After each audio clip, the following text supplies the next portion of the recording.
Halo teman-teman, apa kabar? Welcome back to my channel. Video kali ini kita akan melanjutkan tutorial mengenai Photopea. Nah, sekarang kita buat project baru, create new project.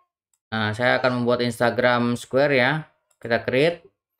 Nah, kemudian kita akan buka objek yang akan kita edit. Nah, tutorial kali ini kita akan membahas mengenai Erase Tool. Kalau teman-teman pilih Erase Tool, maka di bagian atas ini properti yang dimiliki oleh Erase Tool. Ini ada keterangan Erase Tool-nya. Nih. Kemudian di sini juga ada brush-nya. Tipe-tipenya ya. Ini ada yang smooth, ada yang hard, dan bentuk-bentuk lain. Yang sering digunakan yang dua ini ya. Yang smooth sama yang hard. Kemudian di sini ada modenya, ada mode pensil, ada mode brush. Saya contohkan dengan mode pensil ya. Kemudian opacity defaultnya 100%, flow-nya defaultnya 100%, dan smooth-nya masih 0.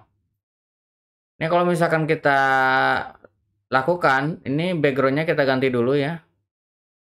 Ini kita ganti dengan warna kuning. Biar lebih jelas ya. Kita gunakan Paint Bucket Tool. Nah, sorry, kita background yang ini. Kita ganti dengan ini. Nah, jadi kuning ya. Oke, kita kembali ke Erase Tool lagi. Nah, tadi sudah kita setup segini. Kemudian kita pilih objek yang mau kita erase. Nah, ini hasilnya lebih hard ya. Karena kita memilih yang hard. Kalau misalkan kita pilih yang lebih halus, maka pinggirannya lebih halus. Kalau misalkan opacity-nya kita turunkan, maka penghapusannya lebih sedikit. Tuh, lebih tidak habis semua ya. Kemudian kalau misalkan flow-nya kita turunkan, maka flow-nya juga semakin sedikit, tidak 100%. Ini untuk halusnya, smooth-nya, kalau kita naikkan maka lebih smooth videonya. Tapi ketika kita iris, prosesnya lebih lambat. Tuh, lebih smooth prosesnya. Oke, untuk menghapus objek, nah kita coba gunakan Erase Tool. Kalau Erase Tool tidak ada pembacaan warna ya. Jadi apapun yang kena oleh toolsnya maka akan dihapus. Seperti ini hasilnya. Jadi kita harus jauh lebih hati-hati menggunakan Erase Tool. Tuh kalau misalkan kita kehapus ya jadinya seperti ini. Nah, itu kalau kita menggunakan Erase Tool. Nah, sekarang kita akan coba gunakan yang satunya ya, yaitu background eraser. Kita open lagi. Nah, kita coba gunakan background eraser. Secara komponen ini hampir mirip ya. Kita bisa menggunakan yang smooth. Kemudian ada modenya, ada continuous, ada on, ada background.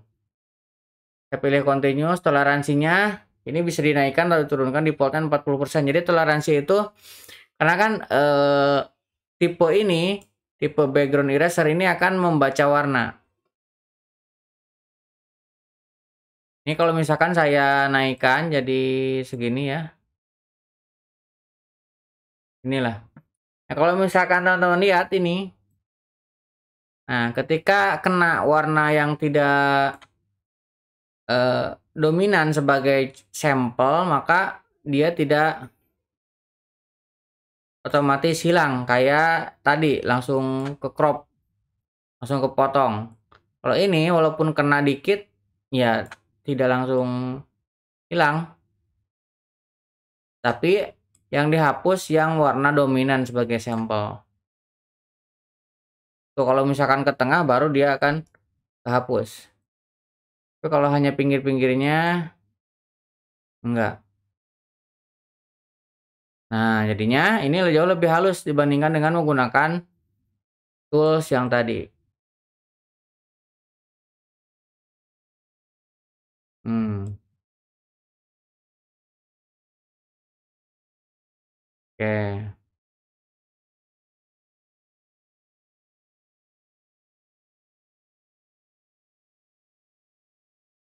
Nah, seperti ini, kalau sudah seperti ini, teman-teman bisa ganti lagi menggunakan eraser tool yang ini ya. Ganti dengan yang hard, kemudian ininya dibesarkan untuk menghapus bagian yang memang tidak bersinggungan langsung dengan objek supaya lebih bersih. Nah,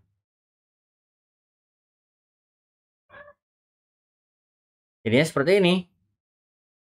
Nah, itu salah satu, fungsi dari, erase tool ya. Nah, jadi ada banyak cara untuk menghapus background, tetapi ini salah satunya menggunakan background eraser. Oke, mudah-mudahan bisa membantu teman-teman, kurang lebih seperti itu. Buat teman-teman yang belum subscribe, jangan lupa subscribe dan nyalakan tombol loncengnya. Sampai ketemu di video selanjutnya.